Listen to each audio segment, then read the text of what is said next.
Okay. Okay, well, sorry, I didn't hit I stopped recording. Um, After we hit record from, oh, I didn't. We got it's recording. Oh, it is recording. Yep. Yep. So we're good. Yeah, good.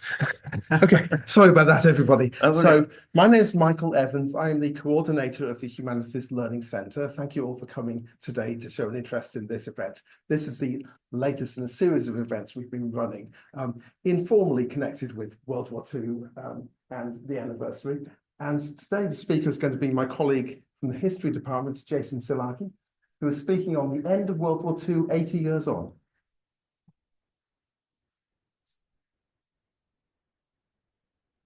Hello, everybody. For everybody in the room, for everybody online, thanks for joining in. Uh, for those of you who don't know who I am, my name is Jason Szilagyi. I'm a professor of history. I teach at Delta College. I do American history and world history. And so today I'm really glad to be able to go through and present a little bit of, it's kind of a tall order. 80 years after the war is over, how exactly does that affect the world? So, in a small format, I will try to go through and explain what is going on. So, the first image that you're seeing, this is actually in London. Okay, this is Victory in Europe Day. So, this is spontaneous celebration. This is taking place after the German surrender in May 1945. And so in Paris, in Washington, D.C., in New York, pretty much all the major cities, the Allied countries, you have these spontaneous celebrations breaking out. Uh, the war in Europe ends first. It ends in May 1945. The war in the Pacific doesn't actually end until September of 1945. You have an official surrender by the Japanese in August, but it takes about a month for it to actually be formalized and signed. So I kind of wanted to go through and talk about how was it that the Allies determined what the post-war world is going to look like. Okay, what happens in Europe? What happens in the Pacific when the fighting is over?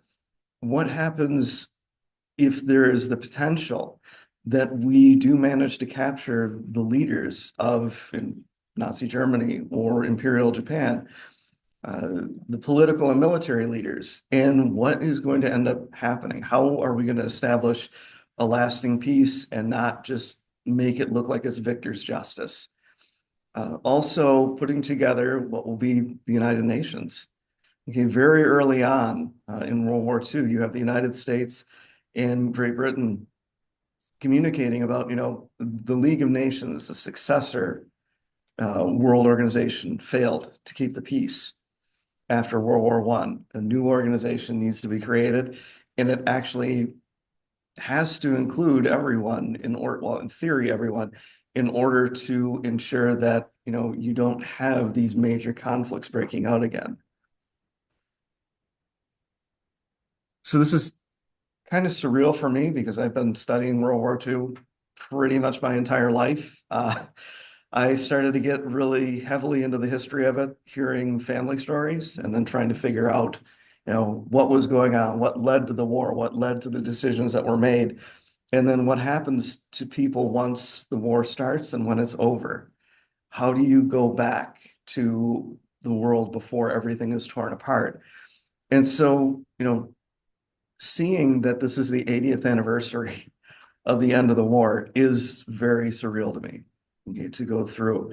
1945 is really the year that, the modern world, or what we see as the world today, is born. And there's, a lot of birth pains. There's a lot of shadow that we're still living in with that conflict as it goes through.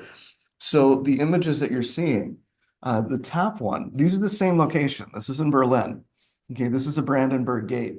The top location is immediately after the German surrender. So, the city, for the most part, most of Berlin is reduced to rubble. The buildings that are still standing are heavily damaged. In this case, you have burned out trucks in front of the Brandenburg Gate. And then the picture at the bottom, that's Brandenburg Gate today, okay, restored. And it's very interesting to see because with the surrender of Germany in Europe in May 1945, you see the Cold War starting. Okay, it's simmering and it's on, the verge of replacing, okay, the conflict of World War II. And a lot of it revolves around, again, how, the big three countries, the big three powers in World War II, how they decide to divide everything up, how they decide that the world's going to look. So you have the two superpowers that come in at this point, the United States and the Soviet Union. And then Great Britain is still a power, but not nearly as politically powerful as it was before. And so the world kind of starts to, change into who is a US ally, who is a Soviet ally, or kind of puppet. In the case of Germany, the big three have gone through this process since about 1942, 1943 of what is post-war Germany going to look like? What are we going to do with it? Is it going to be, is Germany going to exist as a country, or is it going to be split up into different occupation zones and then governed separately? Is Germany ever going to have its own internal government again? Is it going to have a military again?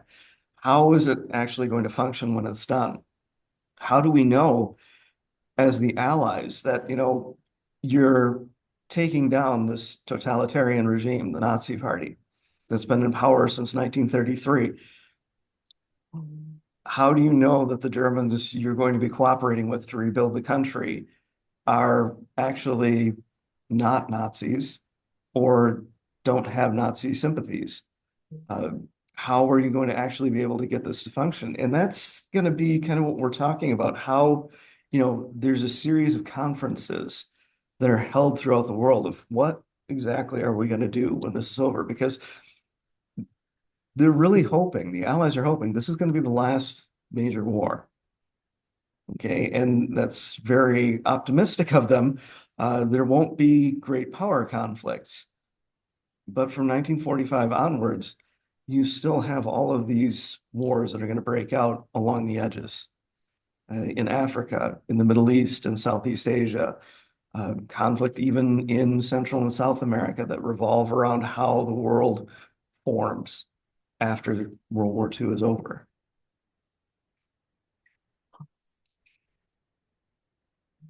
Now, the United States doesn't actually officially enter the war until December 8th, 1941. But before that, there had been meetings between US President Franklin Roosevelt and British Prime Minister Winston Churchill, kind of feeling out how there can be an alliance between Great Britain and the United States, okay, against Nazi Germany. When Hitler invades the Soviet Union in June 1941, the Soviets are added to that. You have a free French government that has been set up in London after mainland France falls in 1940. You have, a Dutch government in exile, a Belgian government in exile, Norwegian government in exile, Danish.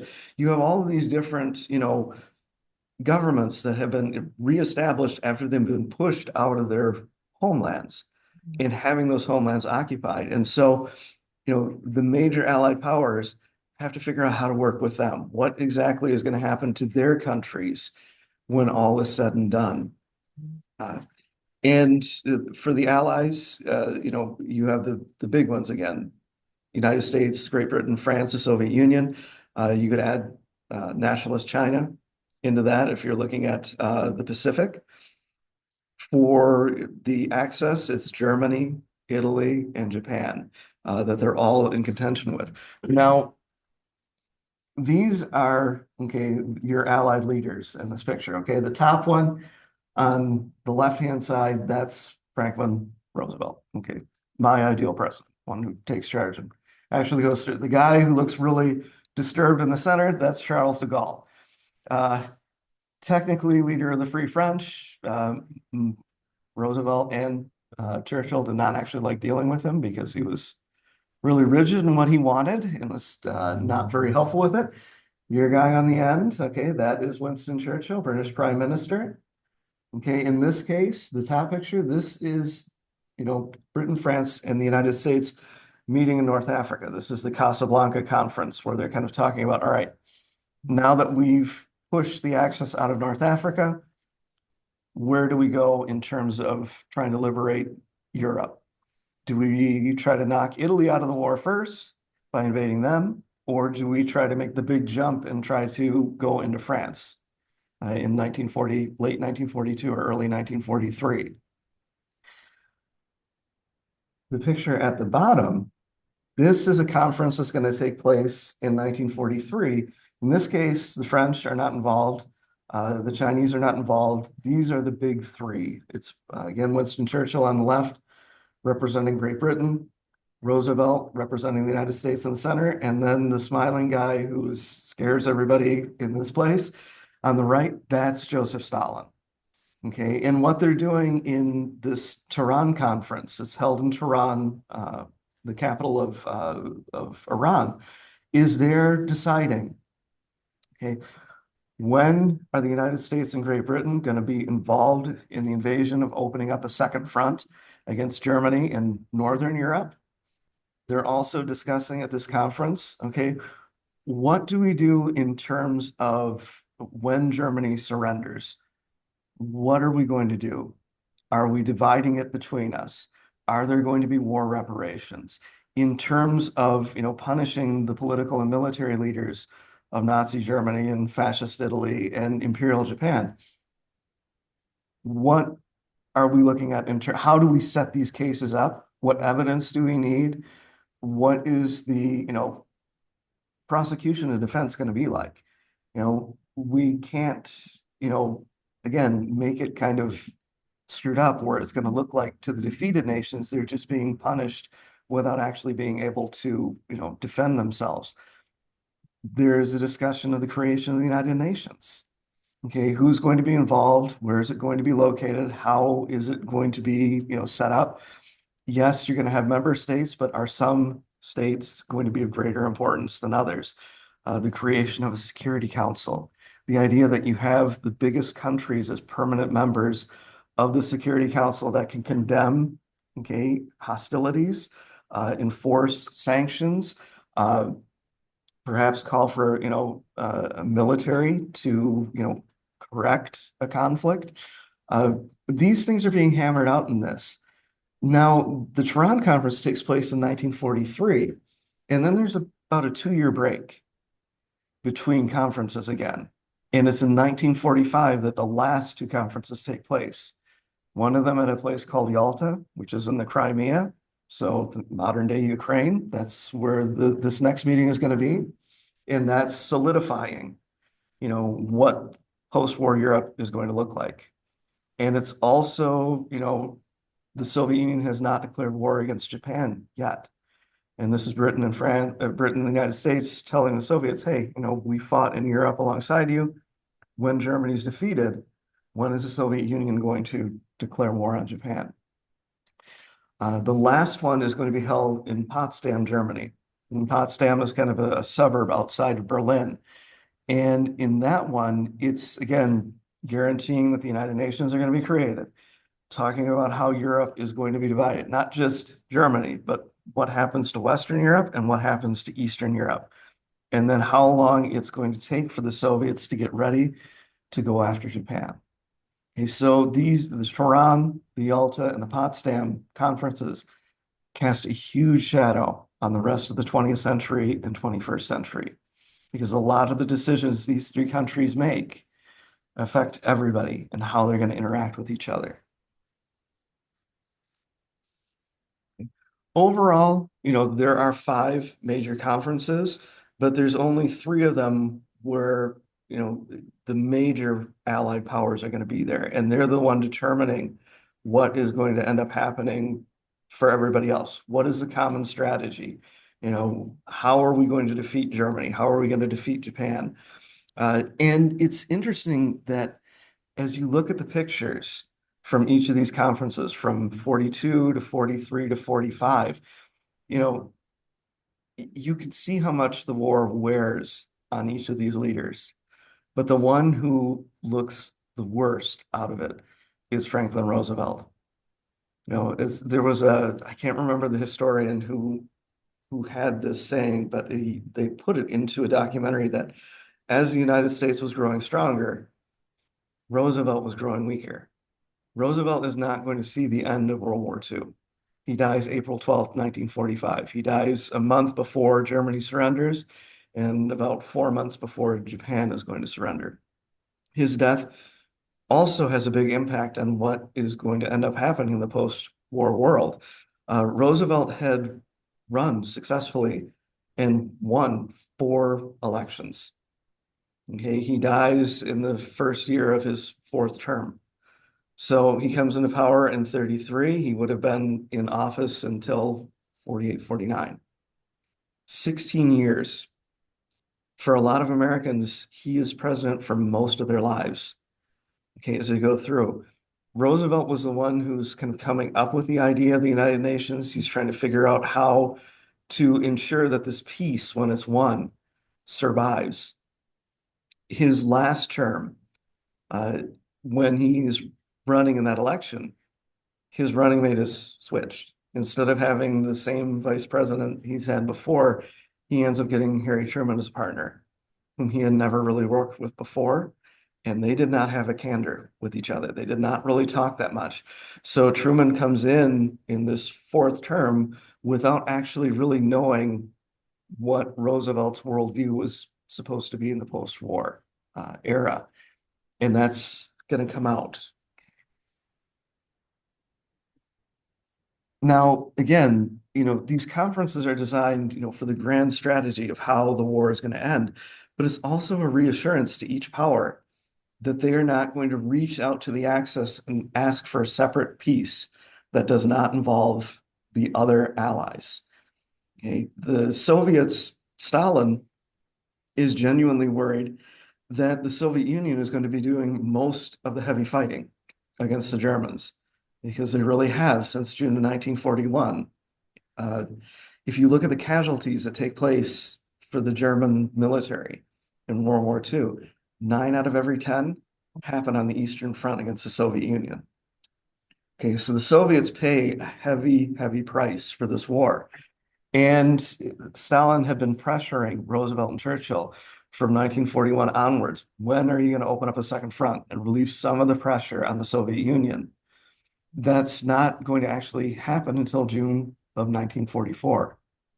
Okay, there's an invasion of Italy that starts in 1943, but it is not the successful campaign everybody had kind of expected it was going to be.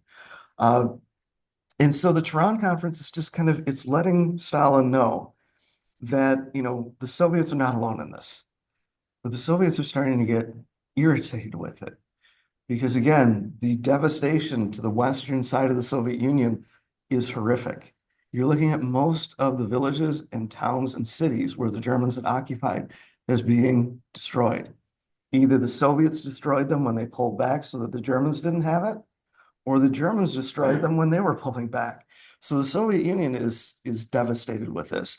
And Stalin is looking at it as, in order for the Soviet Union to rebuild when the war is over, Germany has to pay some pretty heavy reparations in order to help rebuild cities and factories and get the Soviet economy and society back on its feet.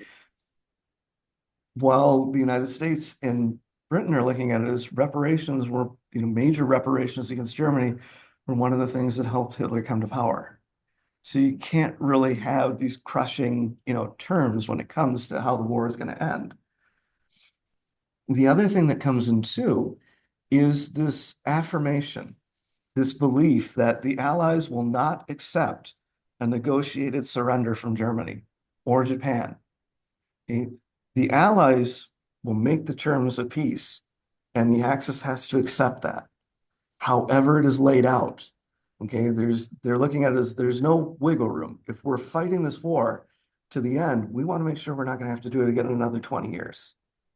And so that idea of unconditional surrender, okay, if you're the losing party in this, you don't get to choose what you do and don't do when it comes time for occupation or, peaceful rebuilding there. To a degree, you're kind of at the mercy of the victors. Now, the Tehran Conference is in 1943, and that's a turning point for World War II. That is a year where there are multiple battles that the Allies win, where they're starting to push Germany and Japan out of occupied territories. And so from 43 to 45, there are smaller conferences, but smaller meetings, but not on the same level as Tehran was. The next one, okay, is going to be at Yalta. Okay, and this one is in 1945. It's in February and March 1945. And you have Churchill and Roosevelt going, okay, to the Soviet Union to meet at this resort town called Yalta, where Stalin wants to, to hold the conference.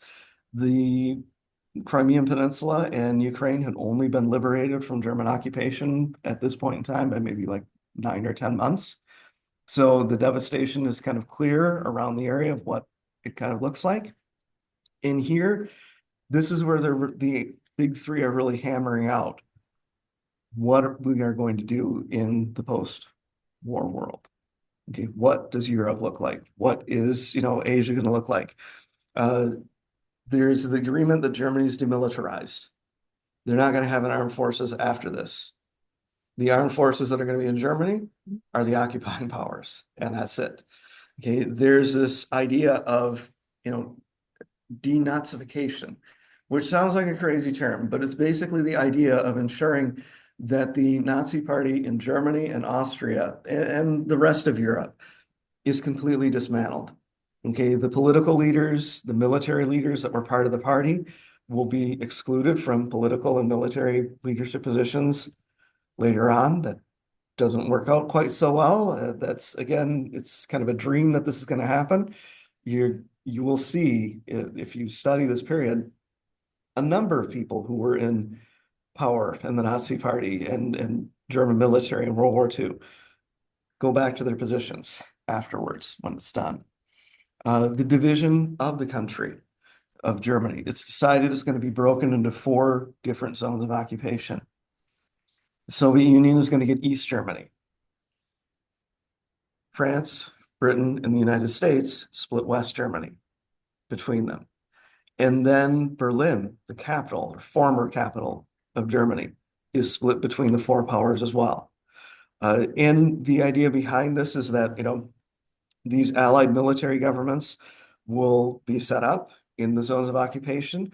They'll ensure that the German military is demilitarized. They'll make sure that there's not, guerrilla fighting taking place. They'll ensure that food and medicine and clothing and other materials civilians are going to need to survive, because most of Germany's cities and most European cities are gone. Okay, they have to be rebuilt from the ground up. There has to be an infrastructure to make sure that, these people do not starve. They do not turn to another, potential radical party that could be the next Nazi party. There's the push to actually try to make sure that this is, this war is the final one. It's not going, we're not going to have another one later on. And then the idea of reparations. Stalin is not going to back down on that. They want material, they want manufactured goods from Germany to be brought back to the Soviet Union to start rebuilding their cities. And they'll do that. The US, Britain, and France, they'll get small reparations, but it's never along the same, the same as what the Soviets do. They basically strip a lot of East Germany. But this is an American soldier, okay, in a German city. When Hitler came into power, and he's there for 12 years, a lot of streets were named after him, or named after other Nazi Party officials. And so what this American is doing is he's taking down, Adolf Hitler Street and putting up Roosevelt Boulevard, okay, showing that this street is now denazified. Okay, and I imagine probably what ended up happening with that street sign was it was either destroyed or he sent it home as a souvenir, for the time that they're over there. Now this map, this is showing how Germany is going to be split up. Okay, everything that is in the green, that's the British zone of occupation, so kind of northern and parts of central Germany. Everything that's in the blue, so the very kind of central and southern part, the western area of Germany, is going to go to the French. And then everything in that weird kind of yellow-orange, that's the United States zone. And then everything in red is going to the Soviet Union. And the little spot that, kind of breaks out from the side, that's how the city of Berlin is split too. It's followed pretty much the same way that the larger country is put into place.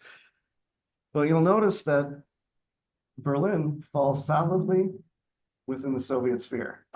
And that's going to lead to tension almost immediately after the war is over. Because if Stalin does not want supplies reaching West Berlin, he could shut the roadways down. And he does. He's going to put up a Berlin blockade, okay, trying to basically starve the Western Allies and West Berliners into submission or out of the area. But then we had the airlift. Yes, and then there's the Berlin airlift, which is kind of fascinating because, it's transport planes. It's also strategic bombers that are flying in to Berlin to bring every type of supplies West Berliners are going to need. So food, fuel, clothing, medicine. The kids called them candy bombers because you'd have planes coming in, landing about every 3 or 4 minutes, one after the other, and unloading as fast as they could. Do you know that the pilot that first dropped the candy on the way out, they tried to court-martial him? Yeah. But then Yeah, and then, oh, yeah. the publicity got to the point where he wasn't And- court-martialed. Yeah, and that was one of the things that, that's kind of a reason too why, you have these post-war allies, Western Europe and the United States and the Soviet Union, looking at the Germans are occupying it in different ways. Soviets are looking at it as we're punishing these people because they were the ones who started the war. It's not that the Western allies did not want to see, punishment, but they wanted to see rebuilding too. They wanted to make sure that, Europe was going to be able to come back on a solid footing.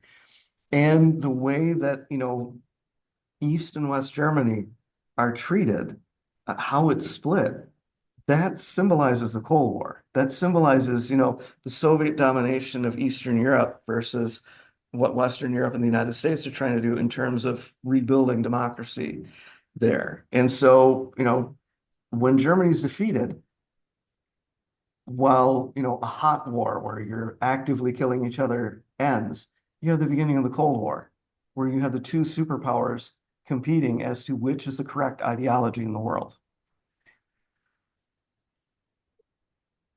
Now at Yalta as well, there is discussion, okay, of, we know we are very close to defeating Germany, probably only a few months away from defeating them.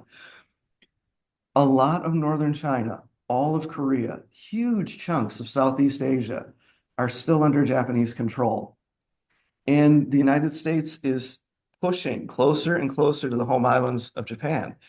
And there's the question for the United States, what do we do? How do we defeat the Japanese? Do we try to starve them out with a naval blockade and aerial blockade, which had been set up by 1945 and was choking the Japanese, but it hadn't been quite enough? There's still a considerable chunk of the Japanese army in mainland China because they're fighting against Chiang Kai-shek's nationalists and Mao Zedong's communists. If there's a threat to the home islands, are the Japanese going to try to move all those soldiers from the mainland back to the home islands to defend it? As the Americans are pushing, into these island chains in the Central Pacific, they're finding out just how fanatical the Japanese military is going to be in terms of holding their territory. The islands that, Japan got after World War I and that they conquered from the Allies, in 1941 and 1942, in many cases, the garrisons that the Japanese left fought to the last man and sometimes fought for months after these islands were declared secure. So there's as American admirals and generals are planning the invasion of Japan, the home islands, they're looking at how horrible is this going to be? There's the estimate that in the first 6 months, a minimum of 100 to 150,000 Allied troops will be killed just taking the southernmost home island. Probably 500,000 to 1 million Japanese casualties in the same way. there's also, while the Japanese military has been shattered and can't do anything really other than respond to what the Americans are doing, they've hit desperate tactics, suicide attacks, okay, using planes or manned torpedoes or boats to, destroy Allied ships. And when we get closer and closer to the home islands, those attacks ramp up. And as Allied, military intelligence is taking pictures of the Japanese home island, they're seeing planes being amassed and boats being amassed for the last stand. Now, one of the things that the United States is hoping is that, the Soviet Union will declare war against Japan in 1945 and tie down those Japanese military units that are on mainland Asia. Stalin makes a promise, and he's good to his word in this. He says, give us 90 days because we'll have to shift the bulk of the Red Army from Europe. Now that that is secured, we have to shift them east towards Siberia in order to be able to hit northern China. He actually is going to do that, and a little bit earlier than he said he was going to, but that's in response to the atomic bombs. Did Stalin know that we had to come? Yes, yeah, well, yeah, we'll get to that, yeah. Because that's one of the things that's going to end up happening with the Potsdam Conference is the U.S. thinks it has this trump card, and Stalin already knows it. Now, the crazy thing in we think today of the United Nations, it's synonymous with New York because the headquarters is there. The original headquarters is San Francisco. This is the building of 50 nations. This is the original headquarters for the United Nations, but it was decided to move it to New York because New York is more associated with, American economic power and society. The only thing I could think of is that it's easier for Europeans to figure out where New York is compared to San Francisco as they go through. It's easier to get there. Get a grant from the Rockefellers Yes. to build it in New York. Yeah. So there's all sorts, and it's closer to Washington, D.C., so it's closer to, the capital of this new superpower that's going to be overlooking the world. But yeah, this building still stands in San Francisco. You can still go through it. So the charter is going to come into force in October, okay, of 1945. The United Nations itself is initially signed into existence in April 1945. Okay, and then that is the United Nations is going to be, the organization to ensure that there's humanitarian aid, that there's a cessation of major wars, because in theory, you're going to sit down with each other and talk it out instead of going to war. But let me remind everybody, the United Nations is a peace organization. It doesn't have an army. The military units that it deploys are voluntarily given to it by the member states. And if they don't want their units to be in those areas anymore, they can withdraw them at any time. Now, this picture here, Berlin. Okay, again, if you're looking at this right here, that's the Brandenburg Gate. That is that same monument that I showed you in the first pictures. And you could see, okay, these are Soviets, okay, light bombers flying over the city. Between April 16th and May 2nd, the Soviets and Germans are engaged in street-to-street fighting in the ruins of Berlin. Like I was saying, most of the city is utterly destroyed. When Germany surrenders and Berlin is split up, the Western European countries that are occupying it put money into actually restoring, okay, West Berlin. East Berlin, because it's under the Soviets, you could still see bullet holes and, where shells hit buildings, because they were more interested in rebuilding the Soviet Union than Germany. Okay. Now, Hitler and his wife, Eva Braun, end up committing suicide on April 30th, 1945. And the person that Hitler declares as his successor is just as surprised about it as everybody else. It's going to be Admiral Karl Dönitz, who's commander. He started out World War II as commander of the German submarine force and eventually commander of all of the German Navy. Everybody else who had really been competing for the position, who had, been sycophants to Hitler, Hermann Goering, head of the Luftwaffe, Heinrich Himmler, head of the SS. Hitler had lost faith with the majority of them because he thought that they were just trying to basically replace him or sign peace with the Allies behind his back. So he orders their arrest before he kills himself. And then he orders that Dönitz is the one to basically keep Germany fighting in the war, in a hopeless war. Now, Dönitz finds out that he is, now president of this, Third Reich. He's not in Berlin. He's actually in another part of northwestern Germany. And knows that the war is lost, but he's kind of playing for time. One of the things that the Germans, both the military and the civilian population, want to do is they want to get as far away from the Soviets as they can. So they're trying to flee towards where the Western allies are going to be, because they believe they'll be treated more mercifully by the Americans, British, and French than they would the Soviets if they're captured there. So, Dönitz is kind of putting out peace feelers, but he's trying to delay that as long as he can to try to let as much of the German population flee west as he can. He's not going to order that the surrender take place until the morning of May 7th, 1945. Okay, and then the person that these are the German delegates, signing the Articles of Surrender. The guy who's in the center, is Alfred Jodl. He's commander of basically the entirety of the German military forces. He had been in that position before Hitler came into power and was on board with Hitler's program of rebuilding the German military. He was on board Hitler's program to go wage aggressive war and conquer the surrounding countries.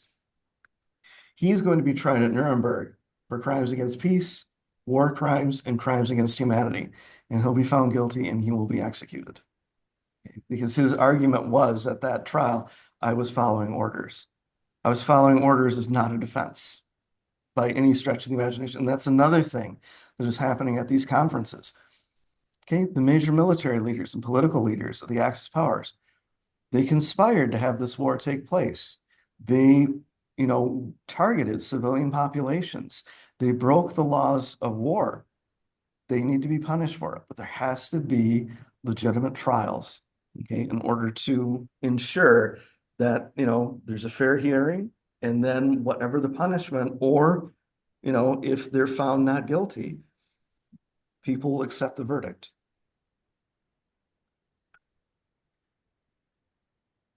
Now, the final Allied conference happens 9 weeks after Germany surrenders. This one's held again in Potsdam, Germany, which is a suburb kind of south of Berlin. And in this case, this goes from July 17th to August 2nd.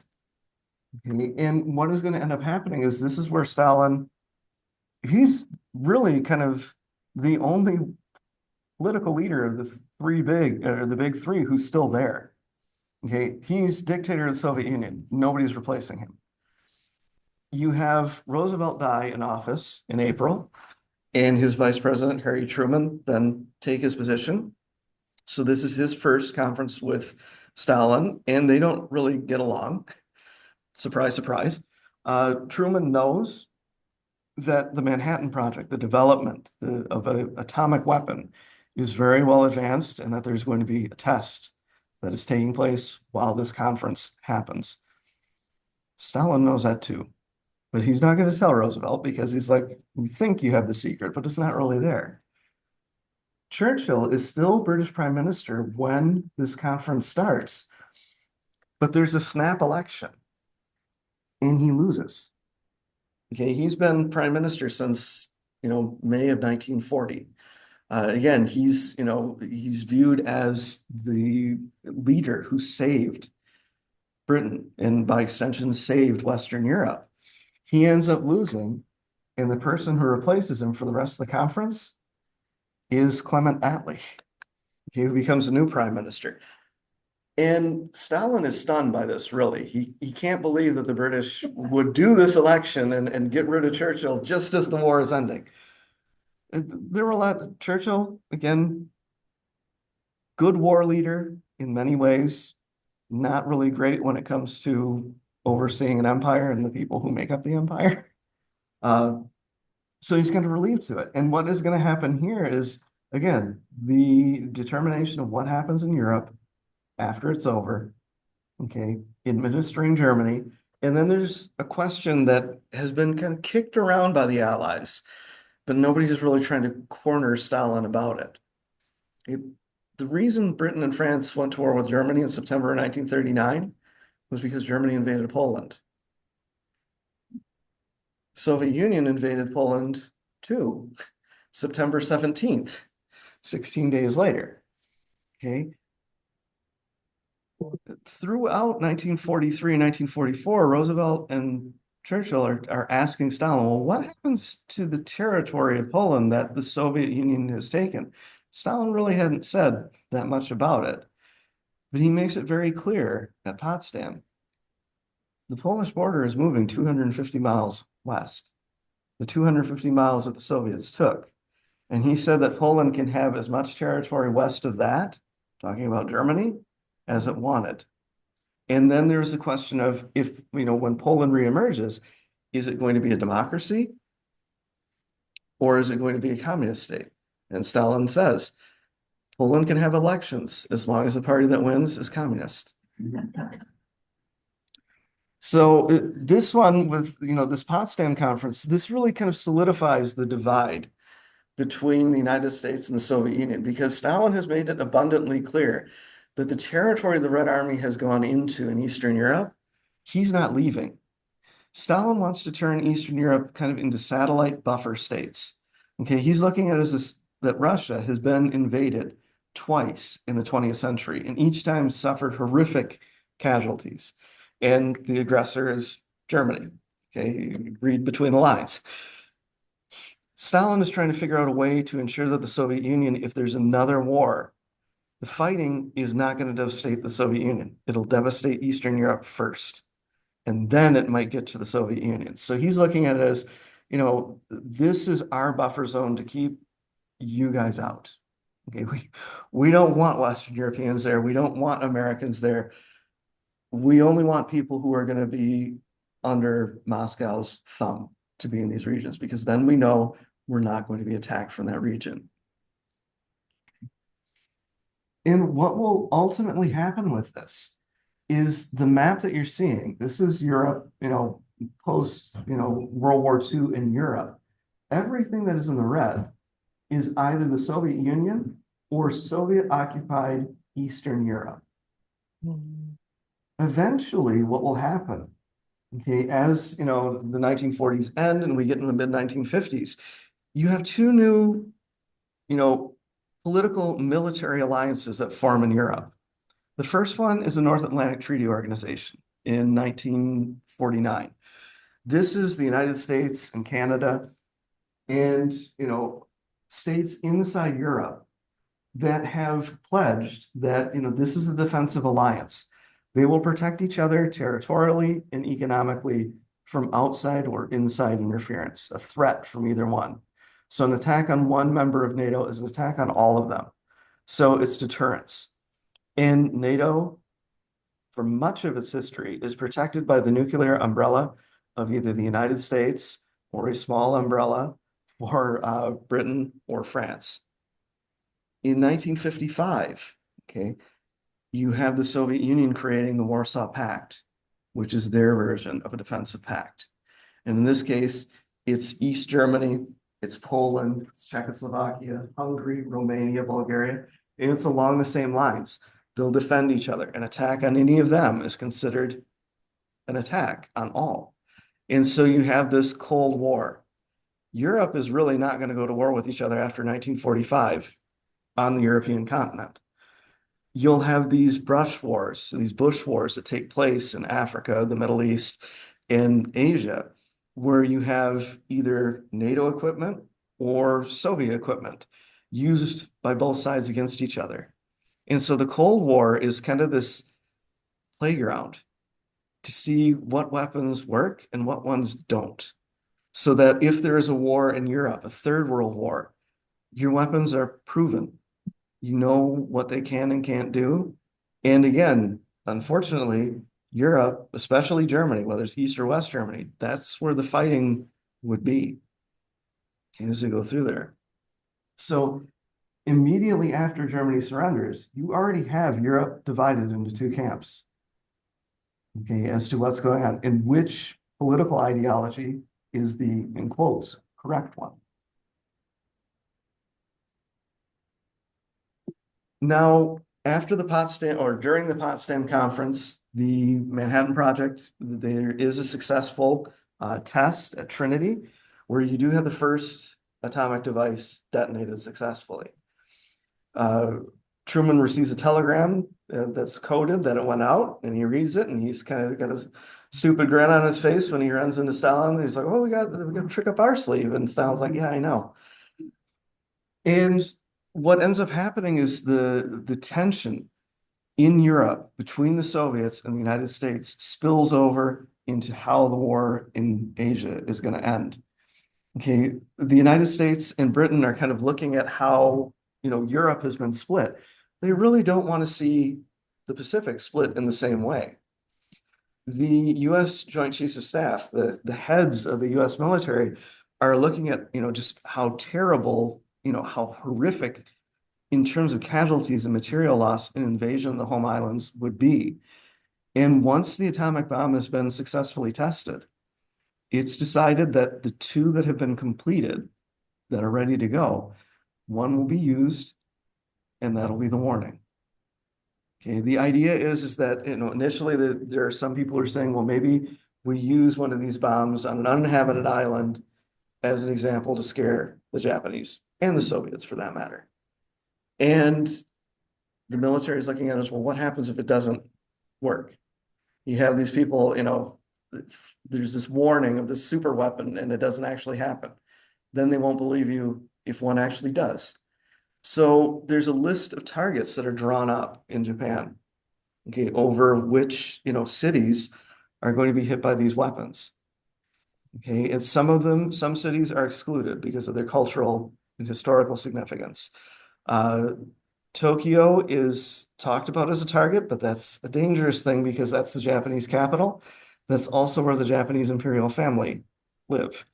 And the imperial family are considered, at least the emperor is considered a living god. So if he's killed in an atomic strike, are the Japanese just going to never surrender? So the first city that ends up getting hit is Hiroshima. There's a warning that goes out that this weapon is going to be used. The day, the deadline passes for the Japanese to accept the surrender, and the first weapon's dropped. And then 4 days later, the second is dropped on Nagasaki. Okay. Now, while these are horrendous, in terms of casualties and fallout, literal fallout that comes from these, other Japanese cities have been wiped out from, February to, August of 1945 by firebombing. So again, most of Japan's cities are also destroyed by this point. The Japanese government is kind of split. It's not really a civilian government. It's a military government. Half of it is run by the Japanese army. The other half is run by the Japanese Navy. And then you have the emperor and his brother who are there ceremonially.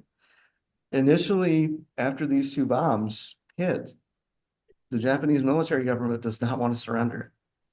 And the emperor forces the issue. He's the one who tells them war is done. And he goes on the air, on the radio. For the first time in many people's lives in Japan, that's the first time they have ever heard him speak to end it. Between the first and second atomic attacks, the Soviet Union launches this war against the Japanese and overruns all of northern China, all of the Korean Peninsula, and basically ends up stopping at the ocean. But with the map, Okay, everything that is still shaded, okay, in the green with the white, those are still areas that the Japanese occupy, okay, in the Pacific, whether it's in the, the island chains or it's the mainland of Asia. They still hold a considerable chunk of territory. Now, as the Russians sweep into this area and they overrun it, Korea had been forced to be a colony of Japan since about 1906. And Korea had basically ceased to exist from 1906 until 1945. And the United States and the Soviet Union decided to split the Korean Peninsula in two, a communist North and a democratic South. There's the question when the war is over. A lot of the territory that the Japanese still hold, especially around here, this was Dutch territory. Okay, this area right here, French Indochina, what today is Vietnam, Cambodia, and Laos, that was French territory until 1941. With the United Nations, being created, there's a push for decolonization by the United States. Okay, these former colonial territories that Britain and France held should eventually be spun off as independent territories. Maybe not in 1945, but some way down the road. And what will end up happening is, you have two wars that are going to basically be between communist states against their democratic neighbors. The Korean War in 1950 to 1953. And then you have, the Indochina conflict, which for the French starts in 1945 and goes until 1953. And Vietnam is split into North and South Vietnam, a communist North, a democratic South. And then you have US involvement in Vietnam, basically from about 1954 to 1973. Okay, and so, yes, we have both, we have the Axis powers defeated, but the world is still divided when it's over.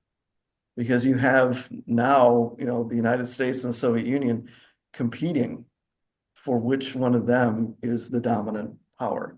And that spills over into conflicts in Africa, in the Middle East, in Southeast Asia, in the Pacific Islands, again, Central and South America. You could really call it, after 1945, it's a period that can be called the Savage Wars of Peace. Because the big powers are at peace with each other.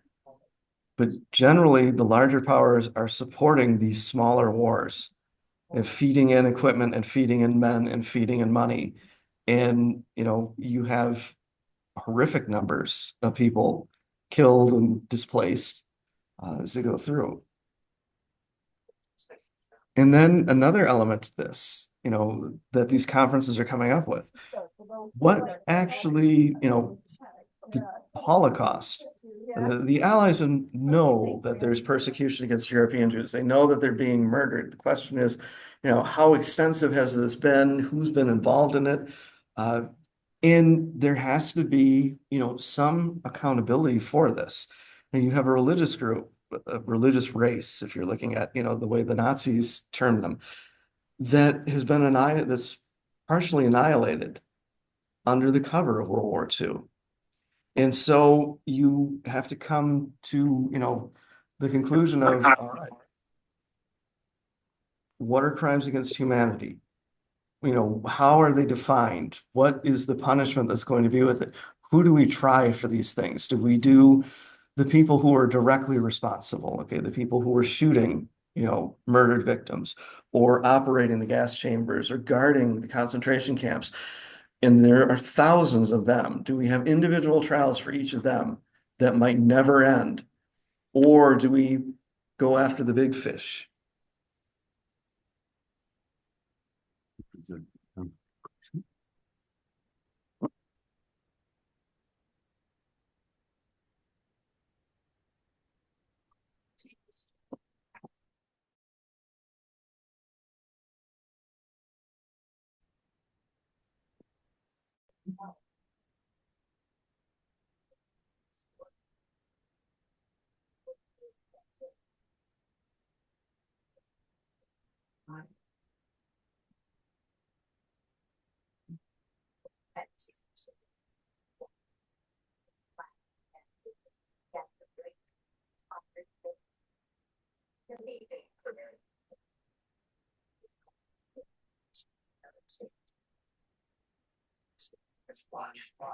This is my laptop. It always takes a while to get going. Going to quickly check to see if the Zoom is still working. Excuse me. Yeah, you were still in business. Good. Okay, cool. All right. So that's pretty much the end of that lecture. So I am going to stop my talking now. And if there's questions, comments, slide remarks you want to throw out there, we're obviously available to answer any of the questions. So I will open the floor. I have one. Since England was absolutely devastated economically, bombing wise, everything by World War II, why wasn't England considered in the Marshall Plan for rebuilding? I mean, we rebuilt Germany. Why didn't we rebuild? England does get some of the Marshall Plan. The idea for the Marshall Plan is in continental Europe. Okay, the countries that have been liberated, like French, the Dutch, the Belgians, Italians, because they're actually going to declare war on Germany too in 1943. There a lot of the resistance groups that had been in those parts of Europe that were occupied by the Germans. You had different political groups forming their own resistance ones, and some of the best ones were the communist cells in these countries. And there was the fear that, if, again, these countries are economically devastated when the war is over, I'm sorry, that if these countries are economically devastated, what's to say some radical political party, either far left or far right, doesn't come in and seize power through election? Because again, with the Nazi Party, they come into power in Germany via elections. Right. So, so that's the thing. If you have people who are desperate enough and angry enough, they will turn on their own interests if they think in the short term it's going to benefit them.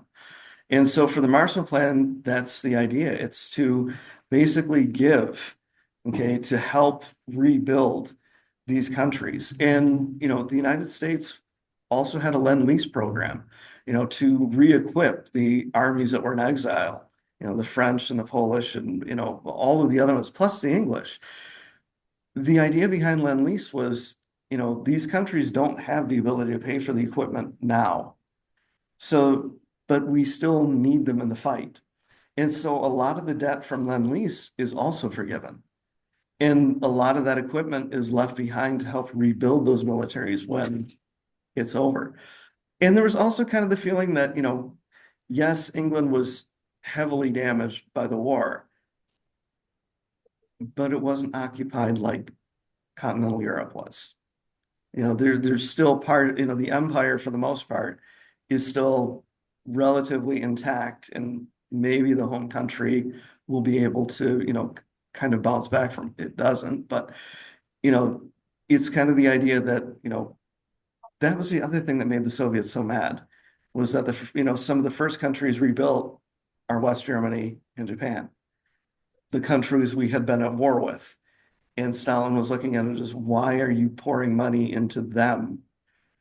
And it's the fear that Stalin has that this is where the next war is going to start. The West will use bases in Germany or in Japan to hit the east and west of the Soviet Union. And so that is one of the things that, again, it's another part of the poison chalice. Did the Nazi government then pay for the defense of the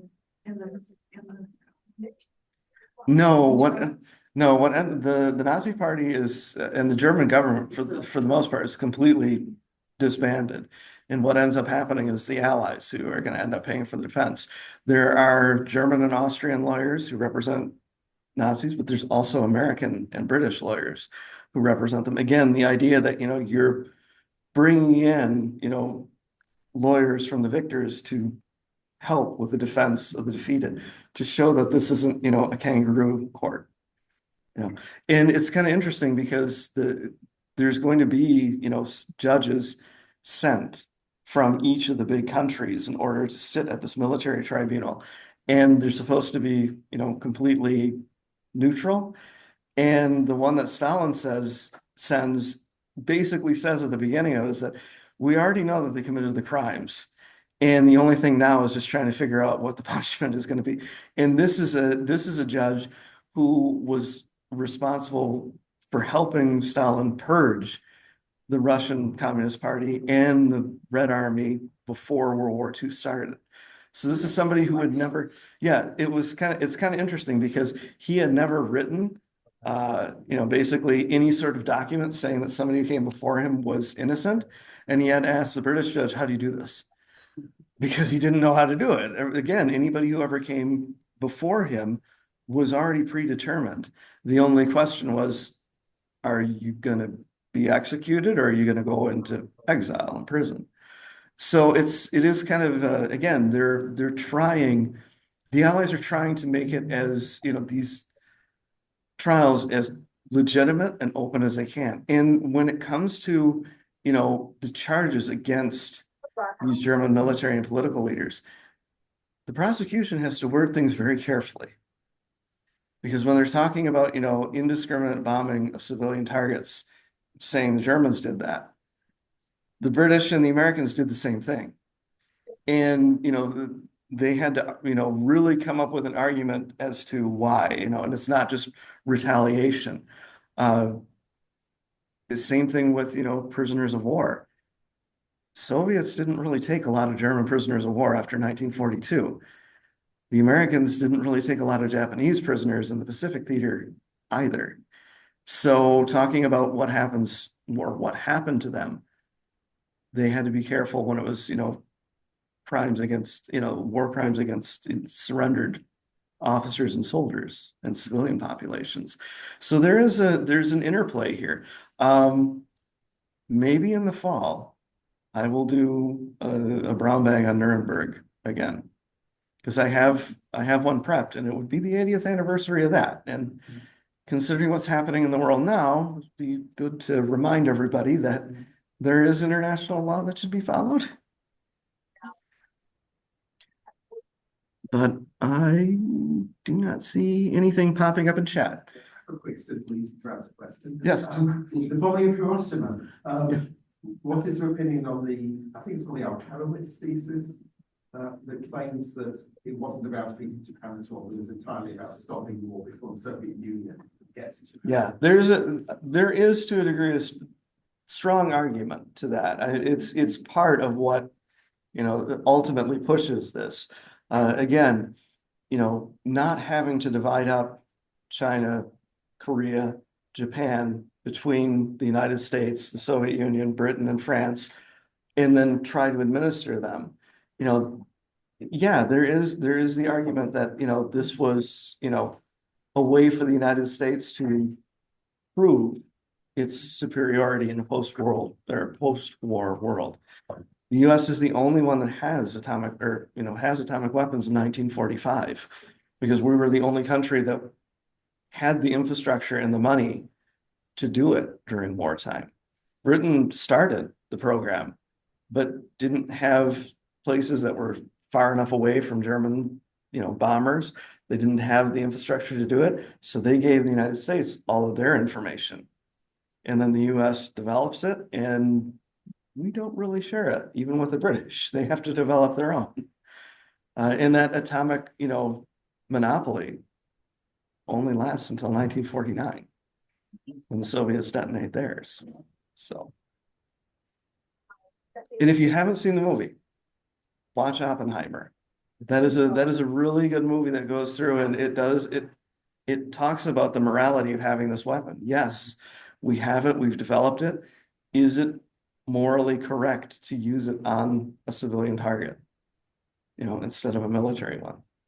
So, in the invasion of the Japanese islands, MacArthur envisioned himself as this prima donna that was going to command the largest army in the world. Yeah. And he lied about the estimates of casualties in invading Japan. And I would argue that by dropping the bombs at Hiroshima and Nagasaki, we saved them. Yeah. And that's the thing. It is an instance where, talking about the invasion of the home islands, the first round of that would not have started until September 1946. Okay, and units that the British and the Americans had in Europe would have been transferred to the Pacific in order to support the invasion of Japan. Once the first home island fell, then the next home island would be invaded, and that would be 8 months down the road. So you're talking about, yes, the Japanese military and civilian populations would be starved of resources, but they would still fight very fanatically. It would have been a bloodbath to try to go through those islands. Again, the morality of whether to use the bomb or not, hindsight is kind of 20/20 with it. But to a degree, it is enough of a horrific event to force, the civilian government of Japan to step in and tell the military that it's over. Can you address what was the relationship between Roosevelt and Stalin and Truman and Stalin? Roosevelt and Stalin is kind of strange.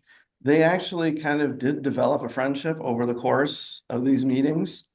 Roosevelt was not necessarily willing to give Stalin everything he wanted in terms of, a sphere of influence in Eastern Europe. But again, he's not alive to enact what is going on. Truman comes in. He had not been part of the Washington establishment up to that point in time, had not really been in the grand strategy of what was going on from 41 until he comes in as president.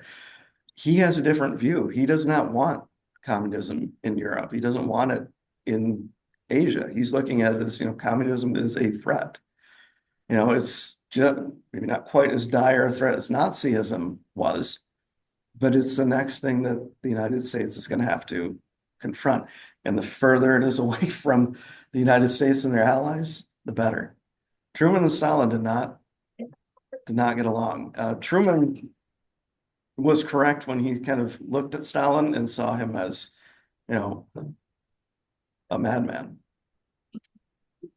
Yeah. So, but yeah, I think with that, we'll call it for today. Because I need to be back on main campus at 1:30, unfortunately. Oh, so thank you, Jason. Thank you. This is the third time Jason has spoken for us this semester, so we're really working him hard, and I'm very happy to hear that you're still willing to give us a talk in the fall on the Nuremberg trial. So if you haven't already given us your contact details, you've got to be on the mailing list. HLC, it's very easy to remember, it stands for Humanities Learning Centre, HLC@delta.edu, and we can keep you informed of future events. Yeah. Thank you. Thank you. Thank you, everybody. You want to stop recording when it got disconnected? Going to go to the- We did have a message.